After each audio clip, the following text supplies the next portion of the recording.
estamos aquí con la licenciada Luzleida Rodríguez. De verdad le agradezco a la profe por esta colaboración que tiene un fin educativo.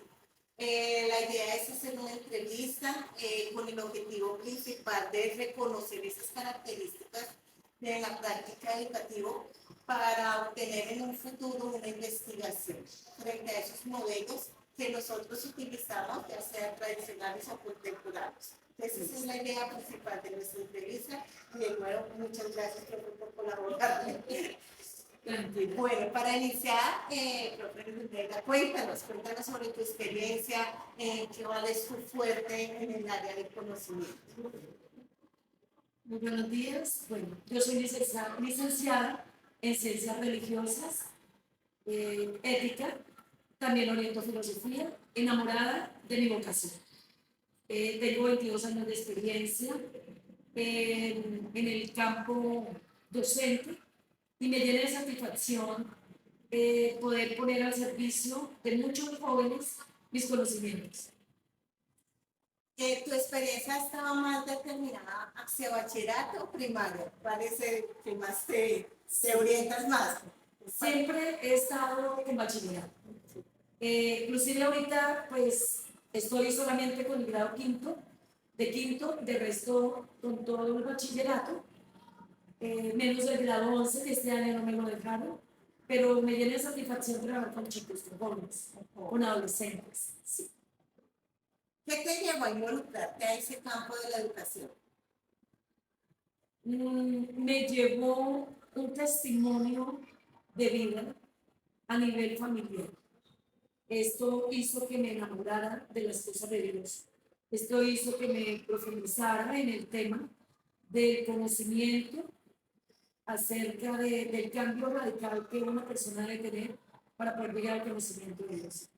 Y la satisfacción fue grande porque a raíz de ese testimonio empezó mi vocación. Es el servir, ¿no? El servicio, sí. ¿Cuál crees que es la parte más difícil de ser docente? Es cuando te encuentras con diferentes temperamentos de estudiantes, donde tiene uno que asumir los temperamentos, digámoslo así, altos. Hay estudiantes con unos temperamentos y con unas emociones en las cuales no las pueden controlar. Es como jugar con ese estado anímico que nos enfrentamos del día a día y llegar a concentrarlo a lo que tú quieres. Exacto. Sí, porque la idea principal allí es la atención, lograr enfocar la atención de ellos para que ellos puedan entender, comprender y hacer vida en sus propias vidas estos aprendizajes. Sí, sí. Bien, ¿qué papel juega ese trabajo colaborativo? O sea, trabajar en equipo. Los chicos dan más rendimiento, llegan a ese aprendizaje más fácil cuando hacemos trabajos individuales. Sí. La verdad que los estudiantes cuando, un ejemplo, yo entrego a ellos un tema y dejo que cada uno de ellos empiece a tener como esa responsabilidad para poder consultar, para poder exponer y para que el trabajo entre todos se enriquezca, sea más fortalecido el aprendizaje. ¿Cómo se fomenta esa creatividad, ese estudiante que sea innovador? ¿Cómo tú lo fomentas dentro de la aula de clase? Despertando en ellos esa creatividad. Esa creatividad tiene que ver mucho con el tema que ellos están recibiendo y por lo general ahí se desprenden muchos talentos en esa creatividad. ¿Sí? Entonces, a través de esos temas de estudio, los chicos van a expresar ese tema a través de grupos, pero esa creatividad los lleva a que algunos hagan ese tema de estudio a través de dramatizaciones, pues a través de un decálogo, a través de un crucigrama. Entonces esa creatividad se despierta y se va a enriquecer ese aprendizaje. Tú estás hablando de algo que es muy importante y es también llegar a ese centro de interés de cada niño, ¿sí? Pero a veces nos encontramos con dificultades.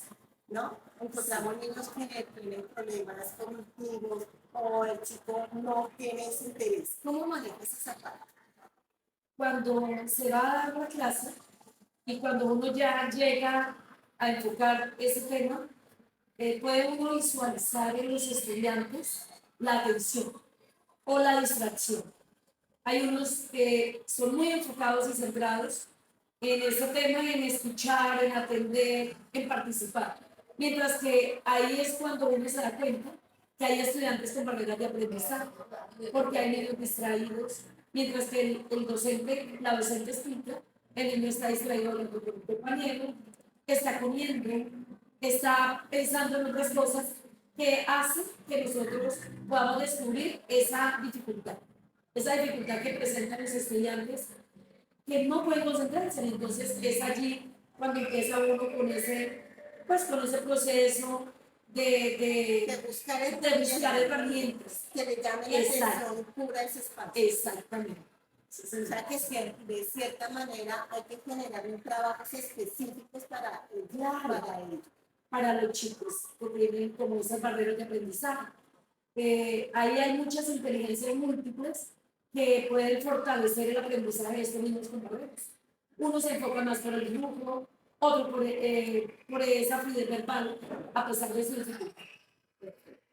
El proceso de la evaluación, ¿cómo tú la haces y para ti como profesora, de qué te sirve ese proceso de evaluación? El proceso de evaluación se mide de acuerdo a las capacidades que tiene el estudiante y me gusta trabajar las evaluaciones de manera individual, porque pues esa es una manera como donde el estudiante da todo el potencial que tiene, donde él puede, esos conocimientos los puede demostrar en esa evaluación. Sin embargo, hay también evaluaciones grupales donde todos esos conocimientos se fortalecen para poder brindar una respuesta asertiva. En cuanto a la clase, cuando manejamos esa experiencia significativa, ¿tú la trabajas en clase? ¿Nos puedes contar una experiencia cuando hacemos una clase a través de la experiencia? Claro que sí.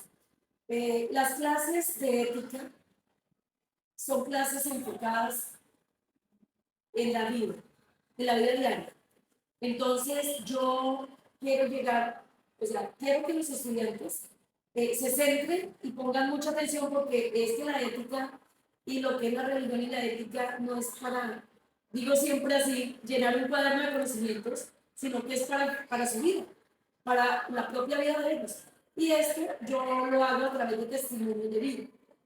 Esos testimonios empezando por mi propia vida. Y esto impacta mucho a los chicos, inclusive se ven muchos cambios de actitudes, de comportamientos que los ayudan a ellos a fortalecer su personalidad. Días, espero que estén muy bien. El día de hoy vamos a tener una entrevista donde vamos a revisar varios temas sobre las metodologías contemporáneas de la educación. Y primero me gustaría saber su nombre, qué edad tiene, en qué sector se desempeña y cuántos años de experiencia tiene en la docencia. Bueno, buenas tardes, muchas gracias. Mi nombre es Cristian Londoño, tengo 30 años, me desempeño en el sector oficial, en el área de ciencias sociales, soy licenciado en Educación y Desarrollo Comunitario de la Universidad Tecnológica de Pereira y llevo experiencia 3 meses, que es el nuevo de magisterio y guión para la educación. Ok, listo. Ahora cuéntenos, profe, ¿qué lo llevó a involucrarse en el campo de la educación? ¿Qué me llevó? Desde el colegio yo tuve algunos docentes de español y de ciencias sociales específicamente que me ayudaron mucho a que me interesara por el tema de las humanidades. Cuando yo me gradué, yo siempre tenía conocimiento que podía estudiar una carrera, pero yo pensaba en estudiar sociología o historia. Pero presentaba una cierta carrera, mis otras carreras, miré pensó de la licenciatura de Educación y Desarrollo Comunitario, también hay muchas cosas que ver con sociología, entonces decidí pues, ingresar, y pues a medida que iban pasando los semestres, me fue interesando muchísimo más el tema de la enseñanza. Entonces, yo creo que fue lo que me llevó a estar en el sector educativo. Ok. ¿Y cuál cree que es la parte más difícil de ser docente desde la experiencia que ya ha logrado tener en estos meses? Desde la corta experiencia que tengo, yo creo que son como dos aspectos primordiales. Primero, como la falta de recursos pedagógicos y didácticos en una institución, sobre todo pues en las instituciones pequeñas como que son las que me estoy desempeñando, la falta de recursos y también algo que es muy importante y ha sido lo más difícil, es la situación actual de la población estudiantil. Son chicos con problemáticas muy pesadas por ejemplo de casa, con padres permisivos, con una sociedad que cada vez más nos limitan nosotros como docentes en nuestra actuar. Vienen chicos con problemáticas de adicción, tal vez de violencia intrafamiliar, hay algunos chicos que viven solos. También considero que algo muy difícil ha sido ese poco respeto que tienen en la actualidad los estudiantes hacia los docentes. Y eso se ve reflejado en el desarrollo de las clases, en la convivencia. Pues para mí es muy difícil, es muy poca experiencia que tengo. Listo, profe, muchísimas gracias. Ahora, para entrar en materia con respecto a las metodologías de enseñanza, me gustaría saber, para usted, ¿qué papel juega la metodología de enseñanza colaborativa, es decir, en grupos, y cómo impacta el rendimiento de sus estudiantes? Para mí juega un papel muy importante porque por medio de la enseñanza y del aprendizaje colaborativo se puede fomentar y también fortalecer otras habilidades que son los estudiantes para la vida, como lo son la importancia del apoyo mutuo, también la importancia del sentido de comunidad. Entonces, esos dos aspectos son muy importantes, aunque también hay que tener en cuenta que por las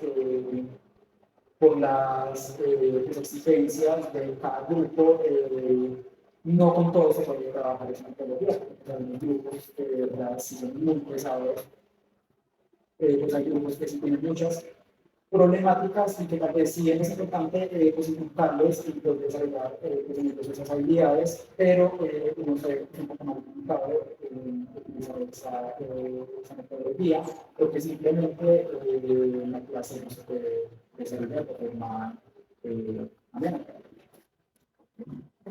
Cuando debe adaptarse a las necesidades individuales, ¿cómo aborda la personalización dentro de sus clases? Okay. La personalización es muy importante, sobre todo cuando en el aula de clase hay chicos caracterizados en plan, con necesidades educativas especiales. Es importante, obviamente, buscar al personal de apoyo en el área para poder desarrollar una personalización que vaya de acuerdo con las necesidades del chico, porque si bien es importante mencionar que los chicos que tienen necesidades en la parte cognitiva, en la parte psicosocial, pues, entre otros, entonces es importante pues, saber los temas y saber qué necesidades tienen para saber cómo abordarlos. ¿Y cómo fomenta la creatividad o innovación en sus estudiantes? Yo pues al estar en el área de las ciencias naturales, bueno, primero utilizo mucho los medios tecnológicos. Para mí es una herramienta muy importante, el uso del videolink, de medios audiovisuales como videos, documentales, películas, juegos interactivos, es muy importante. También desarrollar la parte crítica, pero ellos, esa parte crítica también en pro de buscar soluciones a problemáticas del entorno. Pues un ejemplo, si estamos hablando de los mecanismos de defensa de los derechos en la Constitución, entonces les expongo casos referentes pues, a su entorno y que ellos por medio del estudio de los casos busquen una solución o una respuesta. Eso también es parte de la innovación en cuanto al quehacer social de los chicos con los integrantes de la sociedad y también de la comunidad. Perfecto, profe. ¿Y cómo realizaba las evaluaciones en el aula? En las evaluaciones yo las realizo de lectoescritura, es decir, de lectura crítica, comunicativa, también de forma expositiva, de forma grupal, también de selección múltiple, con tal vez que es muy importante también formar pues, a los chicos para cuando vayan a presentar las pruebas de estado, ya tengan pues, unas bases y ya sepan cómo es el proceso, cómo más o menos el tipo de preguntas con las cuales se van a encontrar. ¿Y dentro de sus clases maneja aprendizaje a través de la experiencia? Claro, como lo mencioné anteriormente, sí, pues es muy bien ese sistema yo lo trato de aterrizar a la realidad local, lo trato de aterrizar a la realidad local para que ellos puedan buscar soluciones pues, a problemáticas del entorno. Puede ser historias sobre pues, algo que les haya pasado con algún vecino o con algún familiar, que ellos por medio de un trabajo teórico y de pues, unos trabajos previos sepan cómo responder ante X situación y poder solucionar. Perfecto. ¿Y qué cambios considera que debe hacerse en la educación actual para cerrar ya nuestra entrevista? ¿Qué cambios? Muchos. ¿Qué cambios deberían hacerse? Considero que los modelos en la actualidad están siendo un poco flexibles y teniendo en cuenta que Colombia pues, históricamente ha sido un país violento, donde viene de una sociedad muy violenta, al tener unos modelos más flexibles, los estudiantes pierden ese respeto hacia la autoridad, pierden ese respeto hacia las normas. ¿Por qué? Porque esos modelos flexibles no tienen en cuenta la realidad del país y de la sociedad. Es un país que, como lo dije, históricamente ha sido violento, desde que comenzamos hemos pasado de guerra civil, ahora llevamos muchísimo tiempo en conflicto interno y todo eso pues, ha terminado el imaginario colectivo de las personas y se necesita un modelo educativo capaz de cambiar esa percepción de violencia por medio de la exigencia de normas y de pues, actitudes que pues, ayuden a que los chicos cuando salgan de las instituciones sean ciudadanos y ciudadanas aptas para que se enfrentan las problemáticas de una manera un poco más sana y que tal vez cambie un poco pues, ese chip de que todo se soluciona con la violencia o con discusiones, sino con una resolución de conflictos un poco más pacífica. Es decir, profe, que usted está más de acuerdo con modelos tradicionales a pesar de que usted como joven y como persona recién llegada al ámbito docente todavía le gusta seguir como aplicando esos modelos tradicionales educativos. Exactamente, es que es algo muy complejo porque si nosotros miramos en otros países, por ejemplo en los países nórdicos, donde los modelos son mucho más flexibles y son mucho más contemporáneos, funcionan, pero ¿por qué funcionan en esos países? Porque las sociedades son muy diferentes, las realidades sociales de los chicos son completamente diferentes, no viven en entornos violentos, viven con familias que se involucran en la educación de los chicos. Mientras que en las realidades de Colombia y en muchos pueblos y ciudades, las familias no se involucran en el proceso educativo y el aprendizaje de los chicos, donde pues hay algunos chicos que tal vez llegan con situaciones de violencia familiar, con problemas de drogadicción, con desprestigio de las normas y de las leyes, entonces al tener unos modelos educativos un poco más flexibles van a funcionar lo mismo.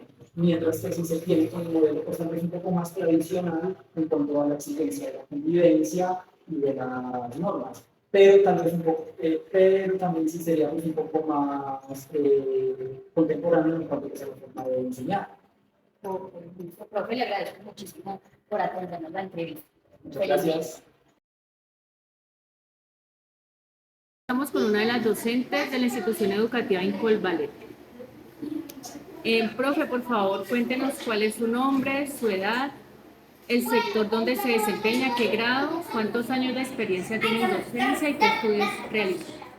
Bueno, mi nombre es Nora Yanet Cortés, trabajo en la institución educativa Incol Ballet en la sede Cañas Gordas. El grado en que me desempeño es transición y tengo en la docencia 35 años, 10 años en el colegio privado y 25 años en la escuela pública. Listo. Profe, ¿qué te llevó a involucrarte en el campo de la educación? Desde pequeña en el colegio que estudié era normal de Santa Teresita, entonces allí con unas hermanas, ellas siempre buscaban que todas las niñas del pueblo en lo posible fueran docentes y allí pues empecé mis pinitos y seguí después mi licenciatura y mi especialización. Ok. ¿Cuál crees tú que es la parte más difícil de ser docente? La parte más difícil de ser docente es la comunicación asertiva, porque hemos tenido dificultades hoy día entre directivos, entre maestros y entre los padres de familia. Entonces, si se tiene una buena comunicación asertiva, podemos llegar a muy buenas cosas.